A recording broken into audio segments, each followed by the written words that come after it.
Abram suas Bíblias para o livro de Apocalipse, onde nós vamos ler do capítulo 13. Apocalipse 13, e nós vamos ler do versículo 1 ao versículo 4 de Apocalipse 13. Diz assim o versículo 1. E eu pus-me sobre a areia do mar, e vi subir do mar uma besta que tinha 7 cabeças e 10 chifres, e sobre os seus chifres 10 diademas, e sobre as suas cabeças um nome de blasfêmia. E a besta que vi era semelhante ao leopardo, e os seus pés como os de urso, e a sua boca como a boca de leão. E o dragão deu-lhe o seu poder, e o seu trono, e grande poderio. E vi uma das suas cabeças como ferida de morte, e a sua chaga mortal foi curada. E toda a terra se maravilhou após a besta. E adoraram o dragão que deu à besta o seu poder. E adoraram a besta, dizendo: quem é semelhante à besta? Quem poderá batalhar contra ela? E oremos. Manda, Pai, abençoe a tua santa palavra. Ajude-nos agora a aprendermos. Que o Senhor me use, me dê poder para falar com clareza e eficácia. Te peço, em nome de Jesus. Amém. Estamos de volta ao nosso estudo sobre escatologia e nós estamos já vimos vários assuntos em relação a esse tema, esse importante tema. E hoje nós vamos começar a ver a respeito do anticristo.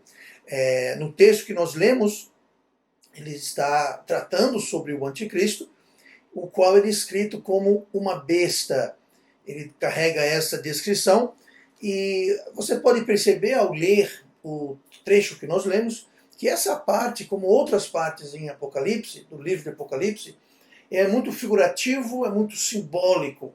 E uma regra básica para você entender, não apenas Apocalipse, mas toda a palavra de Deus, é aplicar a seguinte regra, mas especialmente para Apocalipse.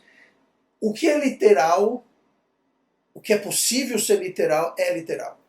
Aquilo que tem como ser literal, então, é porque é literal. Aquilo que não tem como ser literal, então aquilo se torna uma figura, um simbolismo, uma ilustração, uma alegoria. Mas nós temos que ter muito cuidado com essa questão, porque muitas vezes uma certa confusão é feita porque cria-se a mania de querer simbolizar, alegorizar tudo.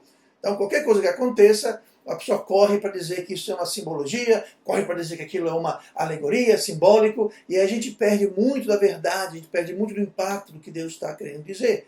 Então quando é possível ser literal, então é literal. Quando é impossível ser literal, então é figurativo. Lembrando, é claro que nós sabemos que tudo é possível para Deus, todas as coisas são possíveis para Ele. Então tem muita gente que argumenta que, por exemplo, quando se trata dos milagres, eles vão dizer que aquilo é simbólico, aquilo simboliza, porque é impossível um cego enxergar, é impossível um morto ressuscitar, é impossível um aleijado voltar a andar. Bom, é impossível para os homens, mas tudo é possível para Deus. Mas então nós temos que usar muita sabedoria, ser muito criterioso, para não querer fazer simbólico que é literal e que é literal simbólico. Senão a gente vai criar uma confusão muito, muito grande. Mas, pastor, não é possível que Deus crie uma criatura exatamente como essa, que tem um corpo de leopardo, tenha os pés de um urso, e tem a boca de leão, e tem 10 cabeças e não sei quantos chifres. Deus não pode criar uma criatura fantástica como essa, literalmente. Poder, ele pode. Agora, é altamente improvável e também é sem sentido, não tem muito sentido, não tem por que Deus criar uma criatura dessas. Para que fim? Então, só porque Deus pode fazer, não quer dizer que isso literalmente é uma criatura que vai existir. Então, tudo indica, em um consenso geral, que isso se trata de uma simbologia, algo simbólico, uma alegoria.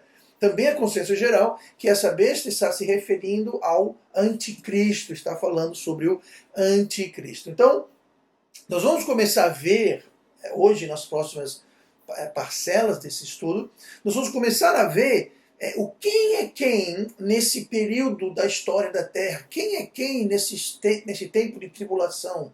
Nós vamos começar a ver hoje justamente o anticristo. Na semana que vem nós vamos ver sobre o falso profeta.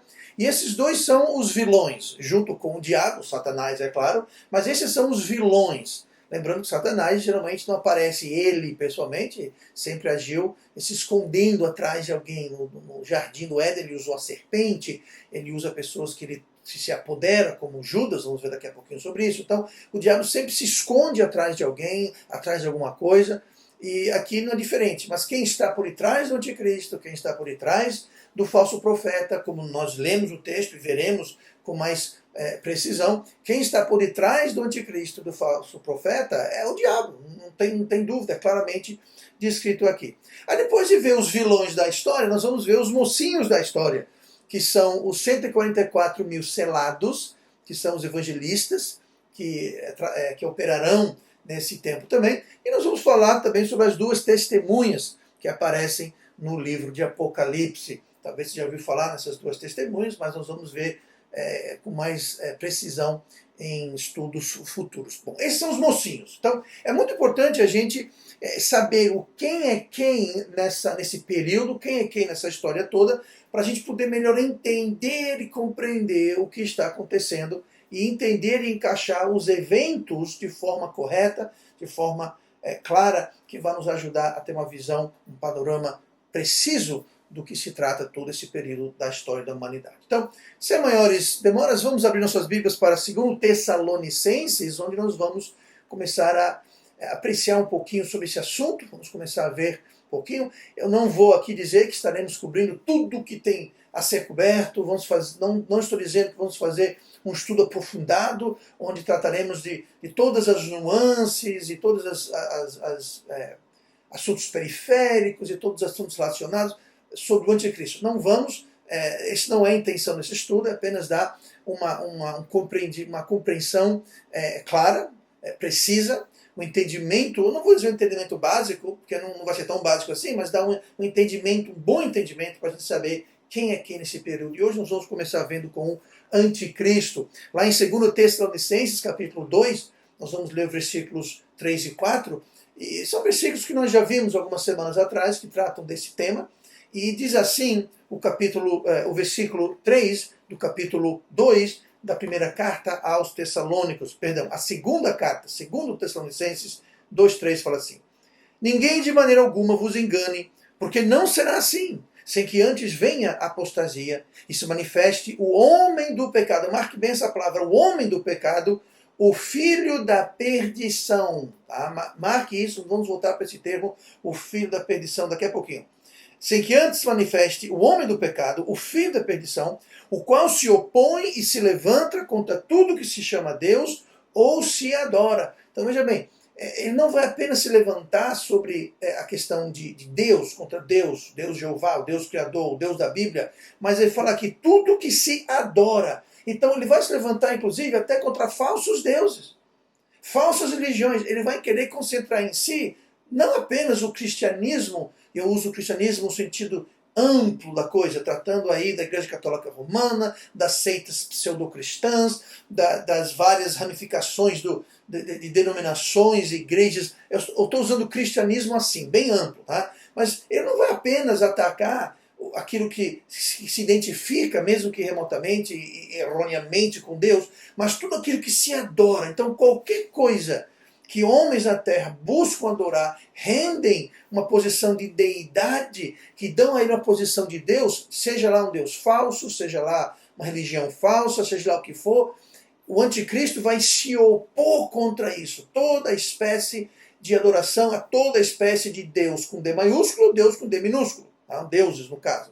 Mas ele vai querer concentrar sobre si toda a adoração, tudo que se for ligado à religião, ele vai querer se concentrar nele, vai querer focar nele.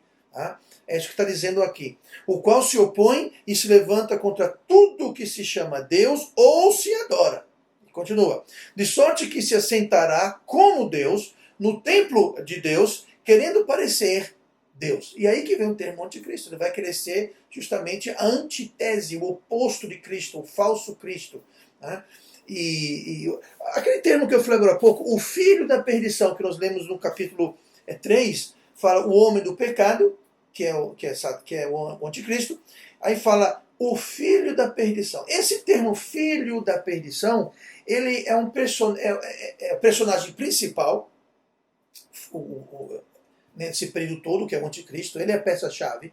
Mas esse termo, filho da perdição, é apenas usado uma única outra vez em toda a Bíblia, tá? No caso do Novo Testamento, mas o único outro uso disso a gente encontra lá em João capítulo 17, e está se referindo a Judas Iscariote, Judas o traidor, que entregou Cristo, que vendeu a Cristo. Ele é a única outra pessoa que é chamada de filho da perdição. É a única outra ocasião em toda a Bíblia que a gente vê esse conjunto, essa expressão, esse termo, filho da perdição. Lá em João 17:12, nós lemos o seguinte, aqui a cena, eles estão na última ceia, ceando, né, estão sentados, ou melhor, estão reclinados, ou semi-deitados ao redor da mesa, e essa é a cena, e diz assim o versículo 12, estando eu com eles no mundo, guardava-os em teu nome, tenho guardado aqueles que tu me deste, e nenhum deles se perdeu, senão o filho da perdição, para que a escritura se cumprisse.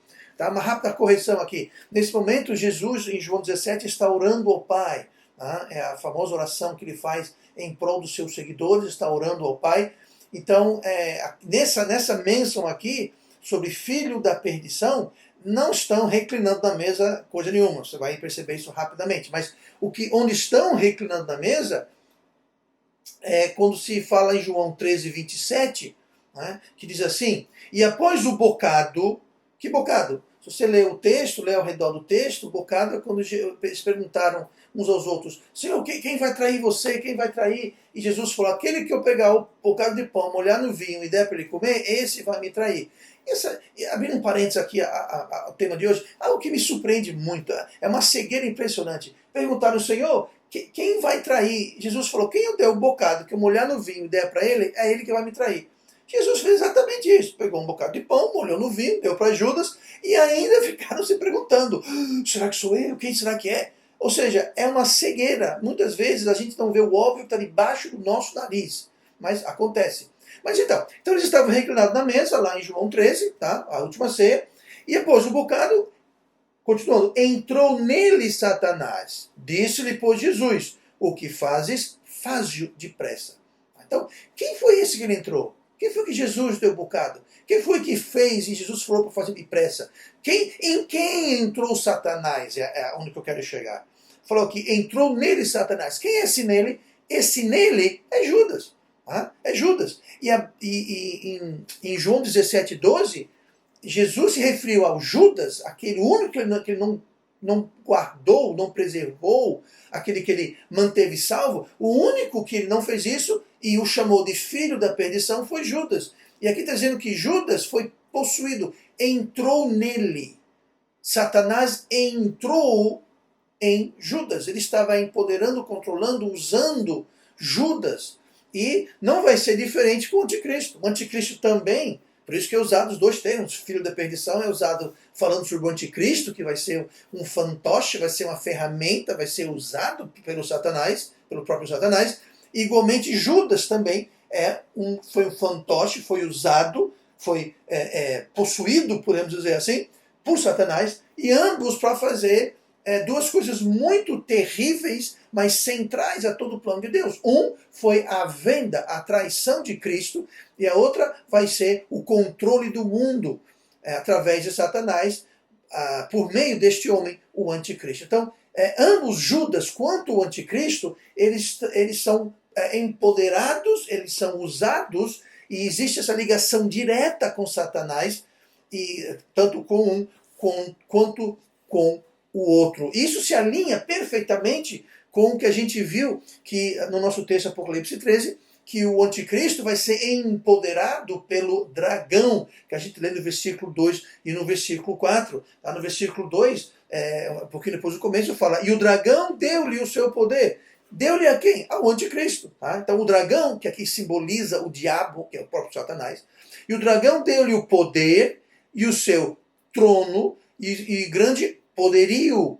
Tá? Então essa palavra poderio é interessante, ela significa autoridade. A palavra exousia, ela significa autoridade. Você pode perguntar, se ele já deu poder e trono, poderio. Então deu poder, poderio, não é a mesma coisa? Não, não é a mesma coisa.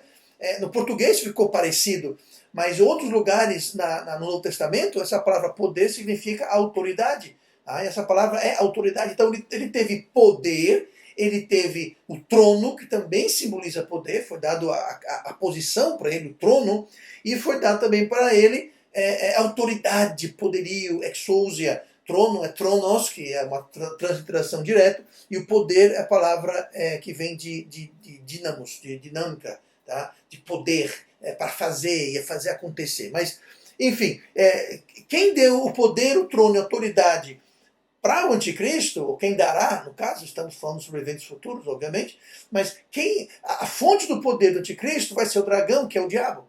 Assim como a fonte da influência em Judas Iscariotes foi Satanás, que a Bíblia fala que entrou nele. Então, voltando ao nosso texto de Apocalipse, a gente vê o termo besta se referindo, como já falei, ao anticristo, e há um consenso em relação a isso.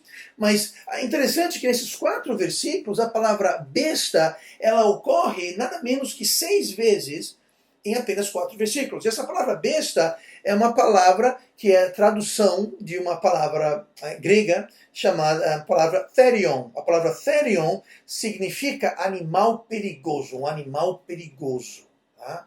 Um animal que oferece grande perigo. Essa palavra besta.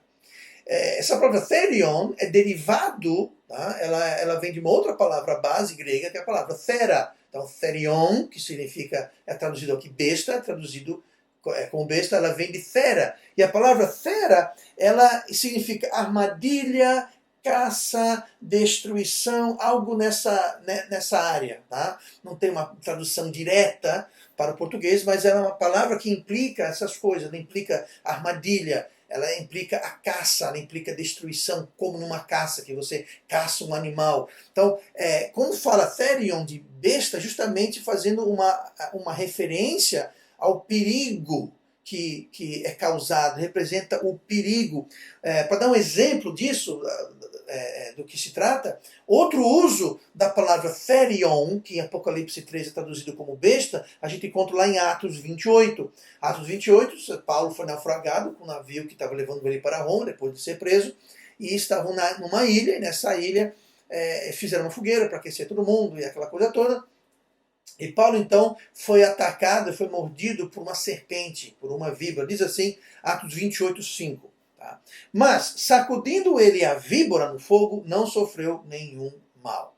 Então, Paulo estava mexendo na madeira para fazer o fogo, né? E saiu do meio da madeira uma serpente, uma cobra, uma víbora, e o mordeu, o picou, e todo mundo ficou olhando, achando que ele ia morrer, porque era uma cobra venenosa, conhecidamente para os habitantes da ilha, aquela coisa toda, só que ele não morreu. Mas o que eu quero trazer a sua atenção aqui não é essa história, mas sim o uso da palavra víbora. A palavra víbora aí, em Atos 28, 5, é a palavra therion. É a mesma palavra que é usada em Apocalipse 13 como besta.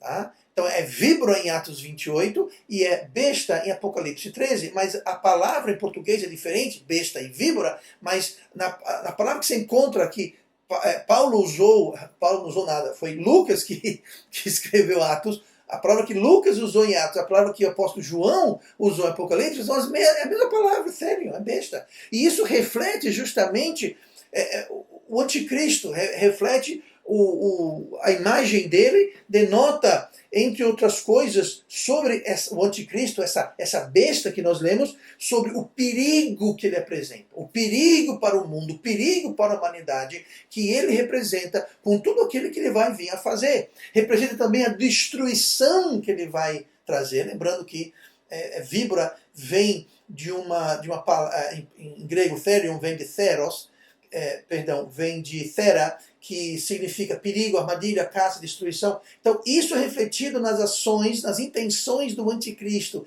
Ele vem justamente para destruir, ele vem para trazer perigo, ele vai ser uma armadilha para o mundo, como toda armadilha, nós sabemos que envolve engano.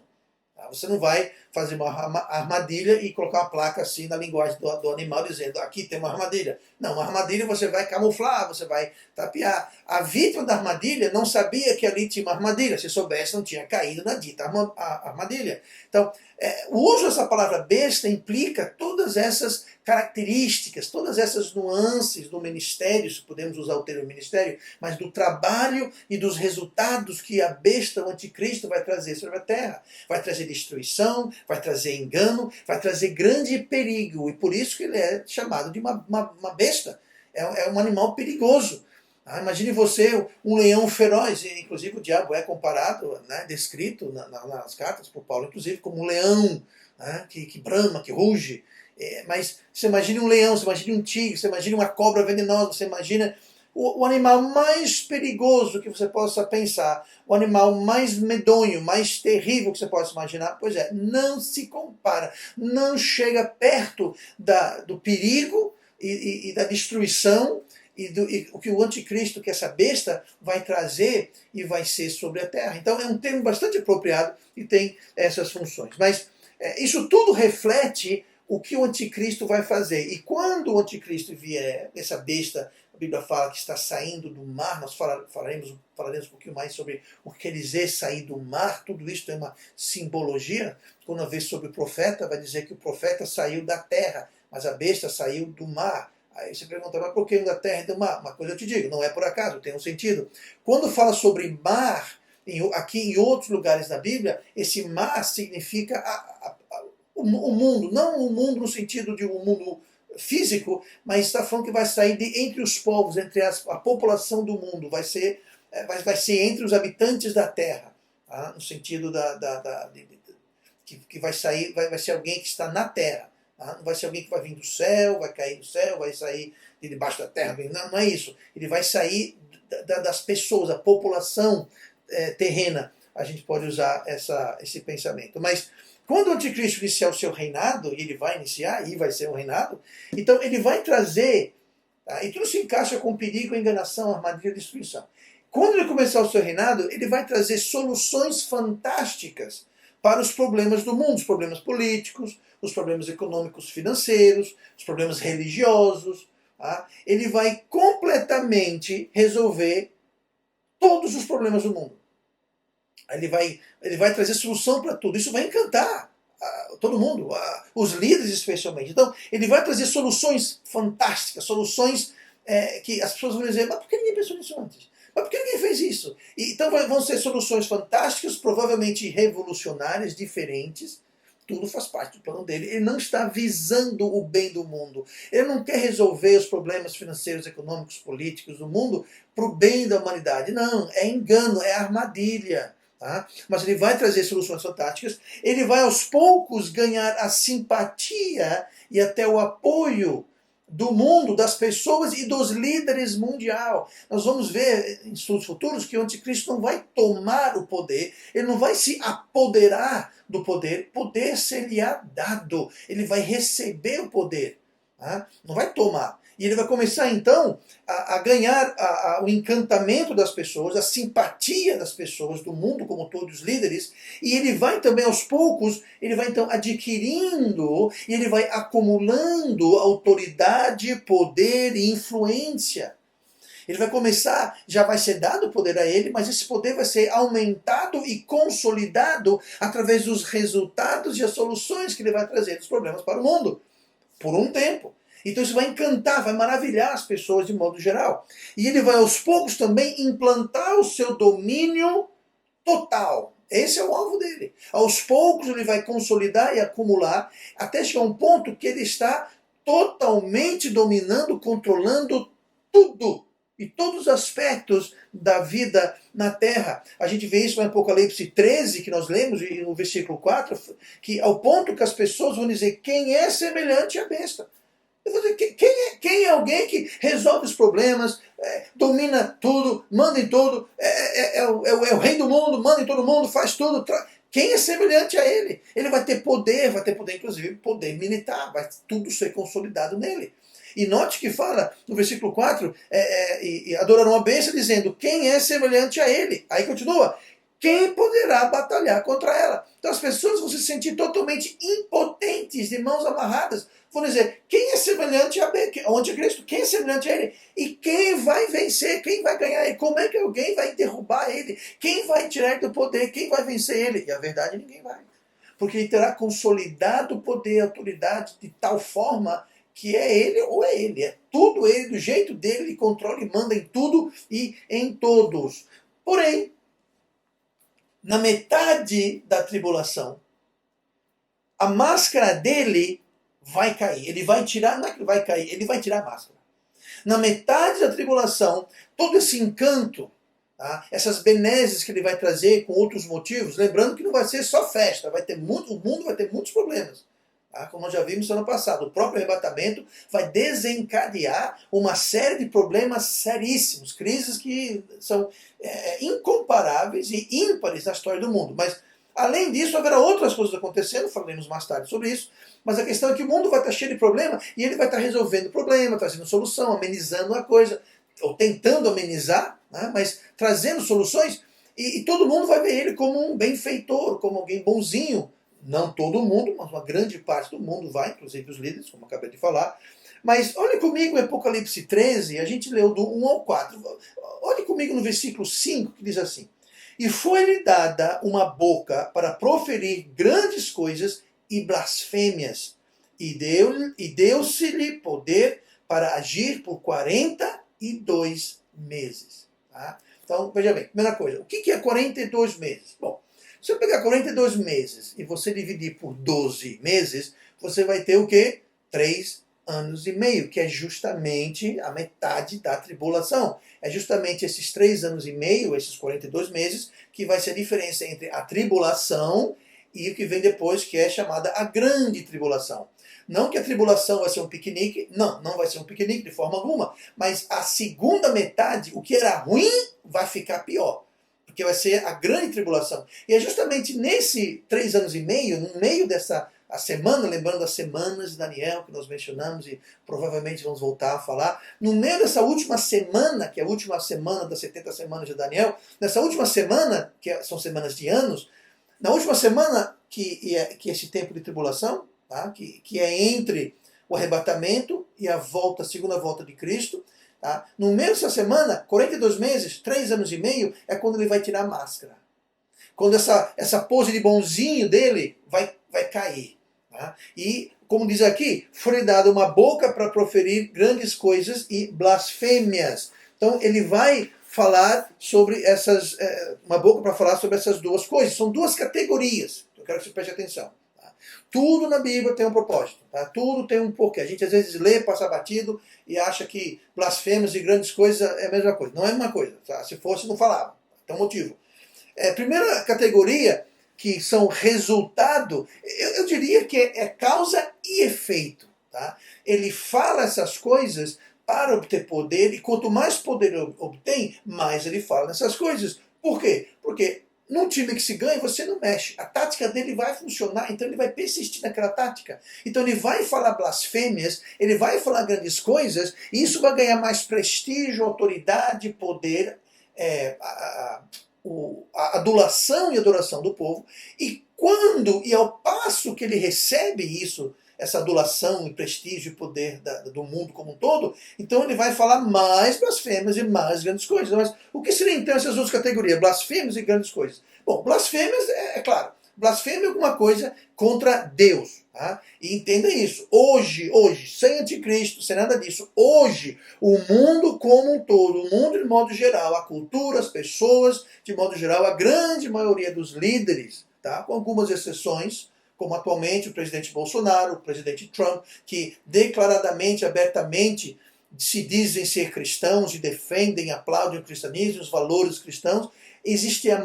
São duas exceções, tá? É capaz que existem outras, não vou dizer que são só eles, mas duas que a gente certamente poderíamos identificar. Mas a grande maioria dos líderes hoje não estão valorizando, não estão se identificando com a Bíblia, com Deus, os valores cristãos de forma alguma. Muito pelo contrário, estão contra. Então, quando ele fala blasfêmias, entenda que a maioria das pessoas, dos líderes do mundo, eles vão aplaudir. Ele vai dizer coisas blasfemas contra Deus e ninguém vai achar ruim, muito pelo contrário. Vão aplaudir e achar bom, e vão dar mais apoio para ele. Tá? Então essa é uma categoria que é mencionada. A outra são grandes coisas. Essas grandes coisas se referem a assuntos importantes, assuntos relevantes, assuntos de grande importância, assuntos de alto escalão, assuntos de grande impacto. Ele vai dar o seu posicionamento, a sua opinião e sim até a sua posição, sua ordem será implementada. Em assuntos grandes, importantíssimos, que vai afetar a economia, a política, enfim, ele vai falar essas grandes, isso que fala sobre grandes coisas, tá? São assuntos e temas de importância para o mundo e que reflete a atenção, reflete o prestígio que são concedidos ao anticristo. Por exemplo, eu tenho uma opinião sobre algo importante, problema no mundo. Sabe quem quer saber a minha opinião, meu posicionamento pessoal sobre grandes assuntos do mundo? Ninguém quer saber. Ninguém está interessado. E você aí sentado aí também. Você tem alguma opinião, alguma sugestão sobre os grandes assuntos do mundo hoje? Ninguém vai te ouvir. Talvez a sua esposa lhe ouça, a sua mãe talvez lhe ouça, porque são bonzinhos, simpáticos e querem lhe agradar. Mas, de modo geral, o mundo não vai estar escutando o que a gente tem a dizer. O anticristo não. Quando ele falar grandes coisas, ele vai ter o ouvido das pessoas. As pessoas vão querer ouvir o que ele fala. Os líderes do mundo, da ocasião, vão querer ouvir o que ele fala. Ele estará encantando o mundo, falando grandes coisas, que em parte será trazendo soluções para os problemas e sugestões para a situação na Terra, mas também, blasfemando contra Deus, e o mundo vai aplaudir, vai adorar. Eu sabia! Deus é o problema, religião é o problema, cristianismo é o problema. Gente, já estão dizendo isso hoje. Já disse isso hoje. E não é de hoje, não. Há muito tempo já vem dizendo isso. Tudo isso é obra, tudo isso é resultado do trabalho de Satanás e os seus agentes, claro. Mas o anticristo ele vai condensar, vai focar tudo isso naquele momento, naquela época, ao mundo que está pronto, o mundo já está primado, pronto, já está engatilhado para rejeitar Deus. Tá? Em muitos lugares do mundo, Deus já não é nem mais bem-vindo. Tá? Então é algo que nós temos que manter isso em mente. Então, o resultado do versículo 5, que ele vai falar grandes coisas e blasfêmias, a gente vê também no versículo 6 de Apocalipse 13, que fala assim: e abriu a sua boca em blasfêmias contra Deus, para blasfemar do seu nome e do seu tabernáculo e dos que habitam no céu. Então a tática, como eu disse, está funcionando no versículo 5. Né? Então ele continua, e as blasfêmias não são apenas agora contra Deus de modo genérico e geral, mas aqui fala contra o seu nome especificamente. Tá? O mundo, quando você fala em Deus, as pessoas têm uma certa variedade, né? Tem um leque, um certo repertório do que exatamente é Deus para eles. Tá? Mas aqui ele vai focar do versículo 5, que eram blasfêmias contra Deus, tá? De um modo mais genérico, mas agora ele vai falar, fala aqui no versículo 6, contra Deus, tá? Para blasfemar o seu nome. Agora ele estará focando mais ainda em Deus Jeová, no Deus da Bíblia, no nosso Deus. Ele vai focar, ele vai mirar diretamente agora. Não é mais geral, genérico, de modo... Não. Agora, agora pessoal, ele vai contra o seu nome, o seu tabernáculo. Então, agora Deus, o anticristo vai estar falando não só sobre Deus, mas especificamente contra o tabernáculo de Deus. Aqui se refere muito provavelmente ao templo que ainda não foi construído, mas será. Tá? Mas aí a gente pode voltar para esse outro assunto. E dos que habitam no céu. Então está falando também sobre as potestades celestiais de Deus. Tá? Sobre as pessoas salvas que estão no céu, no caso nós, mas também referindo a qualquer potestade que Deus tenha dos céus, dos seus espíritos ministradores, seus anjos, e assim por diante. Tá? E lendo aqui, nós vamos ver depois, que fala sobre uma tal potestade, um habitante do céu, que é o anjo Miguel, tá? Que ele batalha em prol do povo de Israel. Mas não vamos nos separar, mas é isso que ele está falando. Então, ele vai estar fazendo referência a Deus pessoalmente, ao tabernáculo de Deus, e, como diz aqui, aos que habitam no céu. Tá? Lembrando aqui que ele teve e vai ter, está tendo uma pequena briga, não ele, mas o diabo, com um desses habitantes que é o anjo Miguel. Tá? Mas vamos deixar isso de lado por enquanto. Então, nesses 3 anos e meio, então, vai iniciar-se a segunda fase da tribulação, que é chamada a grande tribulação, que a gente lê em Apocalipse 13 e no versículo 7. Né? A gente leu do 1 ao 4, depois nós lemos o versículo 5, que fala sobre blasfêmia e grandes coisas. Falamos o versículo 6, que fala que ele vai focar em Deus. E no versículo 7, seguindo a sequência, diz assim: e foi-lhe permitido fazer guerra aos santos e vencê-los. E deu-se-lhe o poder sobre toda a tribo e língua e nação. Então, veja bem, nesse ponto vai ser permitido, quem vai permitir? Deus. Deus vai permitir que ele faça guerra contra os santos. Todo mundo que é salvo na terra, seja ele salvo o judeu da Jerusalém, que creem, tá? Nem todo judeu vai crer em Cristo durante a tribulação, mas muitos vão. Tá? Mas seja ele judeu, seja gentil, mas todo mundo que for salvo, todos os salvos sobre a terra, a partir desse momento ele vai fazer guerra. Caiu a máscara, agora a coisa vai pegar, agora o bicho vai pegar, tá? Agora é guerra. E continua, e deu-lhe poder sobre toda a tribo, língua e nação.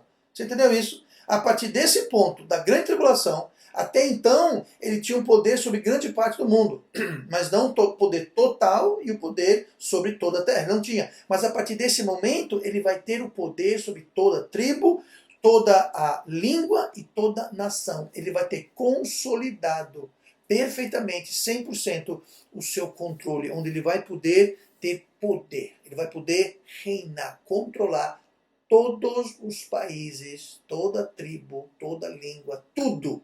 Todo mundo vai estar debaixo do poder do anticristo. A partir desses 3 anos e meio, acabando o primeiro 3 anos e meio, iniciando os últimos 3 anos e meio, que marca justamente a tribulação da grande tribulação. E a partir desse momento, como eu falei, o que estava ruim vai ficar pior. Nesse momento vai iniciar o domínio de terror dele. A máscara caiu, não vai mais dar uma de bonzinho, que é o bem. Não, agora a máscara caiu. Ele basicamente vai dizer, eu sou Deus. Aliás, todos os deuses sou eu. Tá? O Deus daquela religião, o Deus daquela religião, o Deus daquela... Sou eu. Todo mundo vai me adorar como Deus. E quem não me adorar como Deus, a coisa vai ter. É nesse momento que vai ter o famoso, conhecido, divulgado, a marca da besta. Quem não aceitar a marca da besta morre, ser preso e perseguido e vai morrer, ou se conseguir fugir, não vai poder comprar, não vai poder vender. Agora entenda, quando for recebida a marca da besta, a pessoa que recebe a marca da besta não poderá mais ser salva. Não é que Deus não gosta daquela pessoa, mas nesse momento aqui, vai ser o momento que as pessoas vão ter que tomar uma decisão. O anticristo vai dizer, eu sou Deus. E já vem acontecendo muita coisa que eles poderão estar acompanhando na Bíblia, já vem acontecendo muitos eventos, e quando alguém chega nesse momento de falar, tudo bem, eu vou aceitar a marca da besta, ele está basicamente dizendo, eu aceito que você é anticristo, que você é Deus. E eu aceito que não existe outro Deus, aquele Deus da Bíblia, o Deus da religião X, Y, Z, é tudo Deus falso, você é o verdadeiro Deus, e você, a pessoa chegou a essa conclusão, e não vai ser uma questão de fé, vai ser vista, estão vendo. Então, o ser humano sempre tem mais uma propensidade a crer mais no que vê do que no que não vê. É natural. Por isso que a Bíblia fala que a fé é a certeza, é a prova das coisas que não se veem. Isso faz parte da fé. Mas quando você aceita o anticristo como Deus, não vai ser fé, porque você está vendo as coisas acontecendo. Então, quando alguém chega ao ponto de aceitar, receber a marca da besta, ela vai estar tomando uma posição, ela vai estar aceitando aquele falso Deus com D minúsculo, aceitando aquilo como Deus e de modo final, rejeitando Deus de forma completa. Muitos já têm feito isso, mas as pessoas vão dizer, eu não tenho nada a perder, não creio em Deus, não existe. Agora, esse daqui não, esse é o cara, esse é o Deus legítimo. Eles vão então acreditar e vão tê-lo como Deus, vão rejeitar finalmente, terminadamente, de modo total, o Deus verdadeiro, e é isso que vai impedir que eles sejam salvos. Não o fato que Deus não quer, não os amou, os rejeitou, é o fato que ele já decidiu no seu coração que não quer saber mais de Deus, se é que achavam que tinha alguma coisa a ver com Deus, e vão aceitar o anticristo como sendo Deus. Tá? Mas nesse momento, então, vai começar esse grande controle, vai ter um grande sofrimento, grande perseguição para Israel, para com os salvos, tá? Grande perseguição e sofrimento, e a Bíblia fala que ele vai declarar guerra, tá? E diz, e vencê-los, ele vai ter êxito. Tá? Nós vamos ter que fugir, mas de modo geral, vai ter êxito, ele vai ganhar, vai ter muita gente presa e executada em massa, Isso vai acontecer. Então, como eu disse, o que era ruim vai ficar pior, vai ficar muito, muito pior. Tá? E isso vai justificar 100% a ira de Deus que vai ser derramada sobre a terra de modo mais intenso ainda após isso. Vai justificar essa injustiça, vai justificar essa perseguição. Tá? E agora entenda que nesse tempo que lhe foi dado poder sobre todo mundo, ele vai controlar. Tá? Eu quero que você imagine agora um pouquinho, quero que você tente imaginar na sua mente o resultado. E a gente pode começar a ver um pouquinho disso, uma sombra disso hoje. Mas pense comigo. Tendo poder total sobre o mundo, ele vai estar controlando todo o sistema de comunicação. Internet vai estar no domínio dele. As redes de televisão, noticiários, que hoje, francamente, já estão em grande parte no poder dele. Tá? Isso é algo indiscutível. É só você ficar ligado na coisa que você vê. Mas de modo total, completo, tá? Totalmente completo, vai estar controlando a internet, dos jornais, televisão, telefonema, celular. Então você imagina a confusão que vai ser. Hoje em dia você tem o celular, você vai na internet, vai no WhatsApp, vai na mídia social. Isso tudo vai acabar. Ele vai desligar, pastor? Eu não sei o que ele vai fazer, mas vai estar debaixo do controle dele. E ele vai só usar e permitir o uso para aquilo que apoia e consolida ele. E os planos dele. Se em qualquer forma, qualquer uma dessas coisas for ajudar a causa oposta à causa de Deus, ele vai fechar, vai censurar, vai bloquear, vai impedir. Tá? Isso tenha certeza. Então você imagina a confusão que vai ter. Como se organizar. Hoje nós estamos tendo culto live na internet. Isso não vai ter mais. Não vai ter mais isso. Você não vai ter que contactar as pessoas. Como é que você está? Posso ajudar? Vamos se encontrar? Você não vai ter isso. Ele vai estar controlando. E se você não tem o som da besta, você não vai ter acesso ao celular, à compra, à venda, a nada. Tá? Mas ele estará controlando. Mesmo quem tem acesso, ele vai estar controlando 101%. Vai controlar tudo isso. Se você acha isso horrível, entenda. Hoje, no mundo e no Brasil, já existe em curso leis que querem restringir e controlar o uso da internet no Brasil. Isso já existe. E tem mais. Existem países no mundo hoje onde isso já é uma realidade. A China comunista, por exemplo, lá é tudo controlado. Tudo controlado. Toda notícia, todo post, tudo é controlado, tudo é restrito. As pessoas só sabem o que o Partido Comunista Chinês quer que eles saibam. Tá? É assim nos países comunistas. Coreia do Norte é assim vai. Venezuela é assim. Comunismo é isso. Gente, entenda. Comunismo é uma doutrina, é uma ideologia do diabo, é do inferno. É algo que é contrário a Deus. Você pode ver. Toda doutrina esquerdista é o quê? É pró-aborto, é pró-bandido, é contra a família, é contra a liberdade. Você pode ver, não é à toa. Então eu acho, e estou fugindo um pouquinho do assunto, mas eu acho que é totalmente inconsistente, é impossível uma pessoa que se diz cristão, não vou nem dizer crente, uma pessoa que se diz cristão no sentido mais amplo da coisa. Tá? Alguém que se diz cristão, poder se alinhar, apoiar e defender uma doutrina, uma ideologia de esquerda, ou a pessoa não sabe o que está fazendo, onde está se metendo, ou a pessoa está possuída por um espírito de engano. Uma das duas coisas, porque não tem coerência nenhuma. Ideologias de esquerda é a palavra de Deus, e Deus não existe. Tá? Então, tem muita gente de cristão por aí dizendo que defende, que apoia e bate palmas e acha maravilhoso. Isso é inconsistente, é impossível. Alguma coisa está errado aí, né, no meio dessa história toda. Mas haverá muita confusão nesse tempo. Não haverá acesso à informação correta, ou que não seja filtrada e controlada diretamente ou indiretamente pelo anticristo. Tá?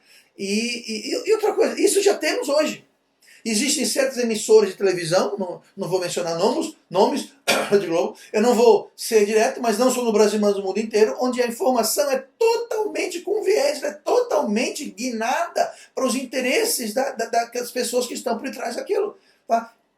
Eu não estou inventando isso. Se você está me ouvindo, você sabe que isso é verdade. Tá? Tem canais de televisão, jornais, rádios, você liga, você percebe. E se você não percebe, está na hora de perceber.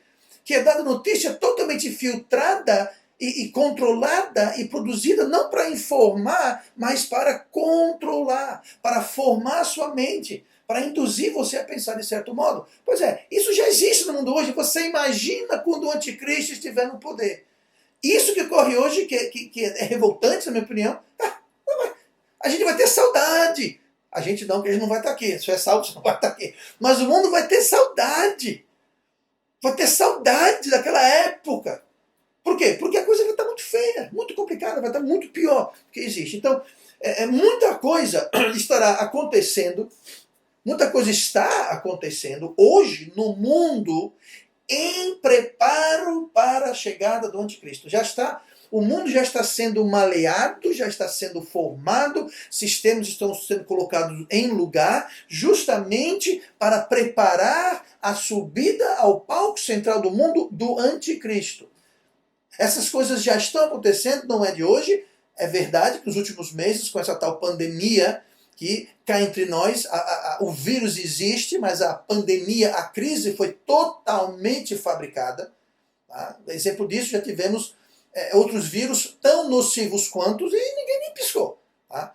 Ninguém nem piscou. Não estou dizendo que não existe o vírus, não estou dizendo que não é perigoso, não estou dizendo que tem que fazer nada, não estou dizendo isso. O que eu estou dizendo é que o vírus existe, mas a crise, essa crise, ela foi fabricada. E tem mais. Em muitos lugares do mundo já está passando essa corona crise. Os Estados Unidos, aqui no Brasil, vai começar, porque tudo que acontece lá acaba chegando aqui, tá? Às vezes simultaneamente, como o exemplo que eu vou dar agora. Mas semana passada teve um exemplo daquele cidadão afro-americano que foi morto de forma terrível e injusta por um policial. Tá? Só para você ter uma ideia, aquilo desencadeou uma reação que hoje ninguém fala mais de Covid, mais corona, ninguém fala mais. Agora é o quebra-pau, agora é o que está acontecendo, são os saques, a violência. Porque a narrativa mudou, minha gente. A narrativa mudou. Estou aproveitando que o ferro está quente, que estão vendo que não dá mais para espremer mais essa corona crise, está chegando no fim do que podem conseguir. Então, enquanto o ferro está quente, eles estão trazendo uma nova crise, criando uma nova crise.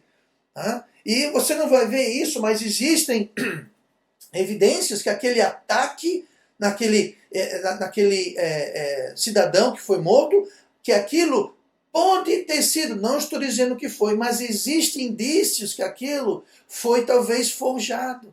Tá? Uma das coisas, por exemplo, por que o policial ficaria 8 minutos ajoelhado no pescoço de alguém, sendo que tem mais 3 policiais, sendo filmado, sabendo que está sendo filmado? Como é que a vítima que morreu, dizendo que morreu sufocado, estava gritando, berrando, pedindo socorro? Mas se está fechado aqui, você não vai estar podendo falar tanto. Eu não estou dizendo que não houve, talvez houve. E se houve, foi um crime, foi uma injustiça. Mas entenda, existe uma possibilidade, é só isso que eu estou colocando aqui, do que isso também é uma crise forjada, fabricada. Assim como a Covid foi forjada e fabricada, exagerada, foi tirada totalmente fora de contextos. Tá? Os manifestantes aqui no Brasil também. Lá foi a morte desse cidadão, essa morte triste, injusta. Aqui no Brasil foi o que exatamente que desencadeou essa confusão toda que estamos vendo aqui no Brasil, de saques e violência. Qual foi a desculpa? É simplesmente isso. Estão mudando a narrativa para manter a coisa quente, manter a coisa aquecida. Porque essa coisa de Covid, estão vendo que não é essas coisas todas. Não estou dizendo que não é sério, gente. O que estou falando é que Itália, Estados Unidos, vários países já revisaram o número de infectados, o número de mortos. Estão vendo que não foi tantos assim, como estão dizendo. Foram muitos, e um já é um demais.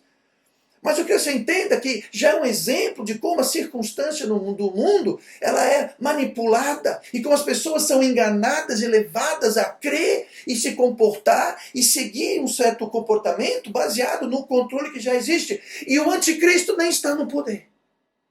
Não houve arrebatamento, não houve tribulação, não houve problema, não houve nada, não tem nada disso. E o mundo hoje já está sob controle e influência desta forma. Então, durante a tribulação e a grande tribulação, isso vai ser o dia a dia, vai ser uma coisa atrás da outra.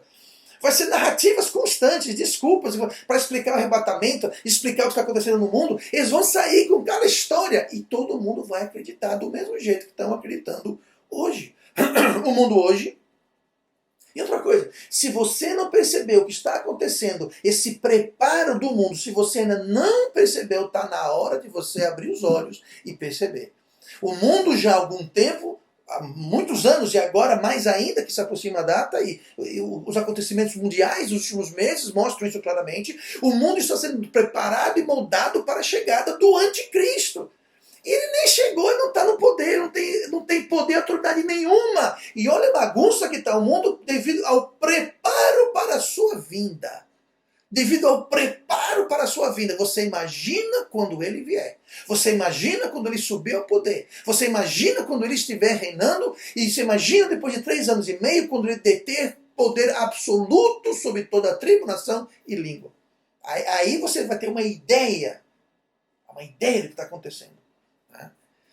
Apocalipse 13:9 dá o seguinte alerta, e eu digo isso, você que ainda está com a cabeça na areia, você que ainda está achando que tudo isso é coincidência, que tudo isso é aleatório, que isso são as pessoas que estão querendo o nosso bem, escute o que a Bíblia fala, versículo 9 de Apocalipse 13. Se alguém tem ouvidos, ouça. Gente, isso é colocado bem no meio do capítulo 13 que fala sobre isso, mas podemos dizer isso hoje, quem tem ouvidos, ouça. Quem tem olhos, veja, enxergue o que está acontecendo, não caia na manipulação, não caia na narrativa do que o mundo já está sendo moldado para isso. Entenda, quem tem ouvidos, ouça. Quem tem olho, enxergue, veja. Está na hora de você acordar.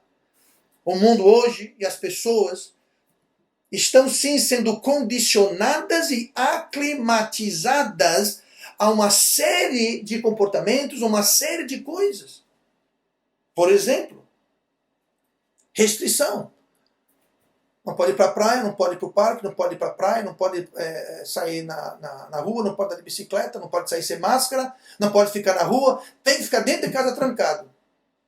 Gente, hoje, o que eu venho dizendo há muito tempo, hoje já está crescendo o consenso que isolamento total, como foi feito, foi um desastre. Tem especialistas dizendo que foi o maior erro, a maior gafe na história moderna, essa história de isolamento. Porque destruiu economias, destruiu vidas, destruiu... E não pense que acabou, não. E não pense que quando voltar, vai tudo voltar normal. Isso vai durar anos para recuperar. E o dano financeiro, econômico, desse isolamento todo vai perdurar e vai contribuir para a crise que o mundo vai se encontrar quando o anticristo chegar. Anote aí que eu estou lhe falando. A própria crise desencadeada já faz parte do preparo, do palco para a vinda do anticristo. Tá? Mas esse isolamento total. Só pode entrar no supermercado X pessoas. Só pode entrar numa loja um membro de cada família. Só pode fazer, não pode fazer aquilo, não pode ter isso. São restrições, proibições, não pode se reunir, não pode... Tudo isso é uma forma de aclimatizar, é uma forma de condicionar, de normalizar as pessoas a uma série de coisas e também para testar as pessoas. Tá? Por exemplo, o uso de máscara. Gente, olha, para não ser muito polêmico, eu vou dizer o seguinte. O uso de máscara é, na melhor das hipóteses, polêmico e discutível.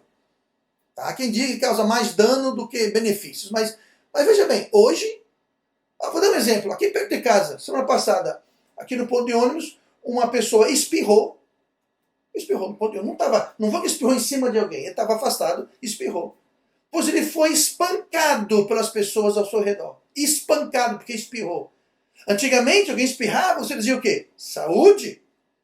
Hoje, você espirrar em público, você corre o risco de apanhar. Que é isso, gente? Se você sai na rua sem máscara, falando para você como se você fosse o anticristo, o diabo em pessoa. Está todo mundo achando que aquela máscara vai resolver alguma coisa. Se ajuda, se não ajuda, a questão não é essa. Mas o que eu estou falando é que o mundo já está sendo condicionado a ser controlado, manipulado. Está em curso. E tudo isso faz parte do preparo da vinda do anticristo. Tá? Isso que estamos vivendo não é tribulação, mas é um ensaio. Tá? É um ensaio, é apenas um ensaio bem light. Tá? Mas é só o início, é formando e preparando as pessoas, a mente das pessoas, para o que está por vir muito, muito em breve. Tá? Então, ninguém, a famosa marca da besta, ninguém pode comprar ou vender. Tem uma coisa, esse fechamento do comércio é uma proibição de quê? De comprar e de vender. Aí tem mais, só pode comprar e vender se usar máscara. Não estou dizendo que a máscara é a marca da besta, não estou dizendo isso, porque não é. Inclusive, a marca da besta só vai surgir, a verdadeira marca da besta só vai surgir na metade da tribulação. Então isso está longe, não é. Mas entenda, O comerciante não pode abrir sem uso de máscara. Aqueles que podem abrir, né? Porque muitos foram proibidos. Mas aqueles que podem abrir, só abrem se os funcionários estiverem de máscara. Só entra o cliente que estiver de máscara. Mais uma vez, eu não estou dizendo que máscara é a marca da besta. Tá? Não vale dizer que eu estou falando isso, que eu não estou dizendo isso. Mas eu estou falando como, de uma forma, como uma sombra, uma alegoria, a gente podia dizer que é um começo. São restrições na compra, restrições na venda. Hoje, compra e venda já está sendo restrito, proibido em muitos lugares do mundo. Não em todo lugar do mundo e não em todo o estado do Brasil, mas isso está acontecendo. Como? Para quê? Justamente para estar acostumando as pessoas, tá? Moldando as pessoas, condicionando, aclimatizando as pessoas a uma série de comportamentos e controles, tá? Que vão só ficar pior e pior daqui por diante. Versículo 17, Apocalipse 13... Lembrando, tudo isso que estamos vendo aqui, boa parte, vem de Apocalipse 13, tá? Mas o versículo 17 fala assim, ó, para que ninguém possa comprar ou vender, senão aquele que tiver o sinal, ou o nome da besta, ou o número do seu nome. Então, aqui está falando sobre o sinal da besta, que ninguém compra e ninguém vende, tá? Então, isso só vai acontecer 3 anos e meio depois do início da tribulação, depois do arrebatamento. Então, não é sinal da besta, gente. Não existe sinal da besta hoje no mundo. Eu sei que, mas tem um chip que bota na mão, bota na testa. Sim, tá, tem. Existe a tecnologia. A logística da marca da besta já existe. Mas a marca da besta em si não é agora, isso é para depois, tá bom? Então, de certa forma, hoje a gente pode dizer que essa pandemia, nós já temos um ensaio dessas coisas. Em muitos lugares do mundo, em muitos lugares do país, já existem essas coisas, tá? E nós temos que entender isso. Essa questão de fazer fila para entrar em banco, fazer fila. Mas sempre fez fila. Sim, mas veja bem, se fazer fila, se isso tudo é para evitar aglomeração, aí você tirou a aglomeração de dentro do banco, de dentro do supermercado, que era menor, e colocou lá na rua, onde a aglomeração é maior. Qual o sentido disso? Em termos de saúde, não tem sentido nenhum. Eles vão dizer que é para o seu bem.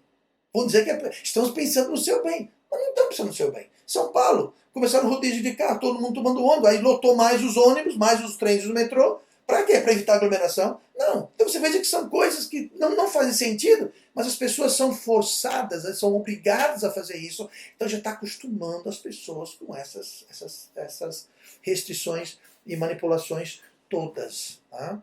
E é que acostumar, todo mundo fica sem liberdade, solta os criminosos, hoje a gente sabe, tanto nos Estados Unidos como aqui, como no mundo inteiro, soltaram os criminosos, e agora está essa badernação toda aí, tirando uma coisa, em grande parte, muitos que foram soltos estão envolvidos. Tá? É uma sugestão, opinião que eu tenho, tá? Não posso provar, não vou dizer que é fato, mas eu te garanto. Tá? Esses milhares que foram soltos vão precisar de baderneiro para fazer confusão, tá? Que está acontecendo. Então, tudo isso, gente, existe um controle de informação, uma manipulação de informação. Se você não ficar de olho aberto, tá, e olhar para cima, e olhar para a sua Bíblia, entender o que está acontecendo, você vai ficar com medo, vai entrar em pânico, e medo faz você ficar burro, besta, cego e mudo. Eu já falei sobre isso antes, inclusive, aquela mensagem, escolha recente, a escolha entre medo e amor, tá, temor e amor. Vou colocar o link embaixo aqui. Descreve isso. Tá? O diabo trabalha com medo. A pessoa com medo, a pessoa apavorada, ela não pensa direito, ela não enxerga direito, ela não ouve direito, ela não age direito. É muito mais fácil você controlar pessoas com medo do que qualquer outra coisa. Então eles querem amedrontar a população, trazer incerteza e insegurança, porque aí facilita o trabalho daqueles. E, entendam, o anticristo não está no mundo. Bom, o anticristo provavelmente está no mundo hoje. Já nasceu, ninguém sabe quem é, tá? Mas ele muito provavelmente já está vivo em algum lugar. Ele não está no poder, mas existem os seus agentes que estão no poder. Existem pessoas que são usadas por Satanás para criar essa situação toda. E eles existem. Não seja ingênuo e acha que não existe, porque existem. E não é de hoje, nem de um ano atrás, mas sempre existiram. Tá? Mas a gente vê isso mais claramente hoje, se você souber o que olhar, aonde olhar e o que enxergar. Tá bom? Então, existem outros trechos da Bíblia que falam sobre o anticristo.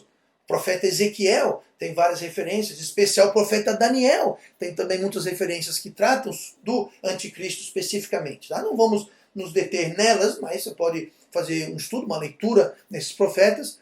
Mas falando em profetas, nós vamos encerrar por aqui e na próxima vez quando voltarmos nós vamos falar sobre o falso profeta. Vamos terminar aqui na nota de profetas de Deus, né, Isaías e Daniel, e já deixando o estudo engatilhado para a próxima parcela, que nós estaremos falando sobre o falso profeta que estará trabalhando em conjunção com o anticristo. Amém? E vamos orar.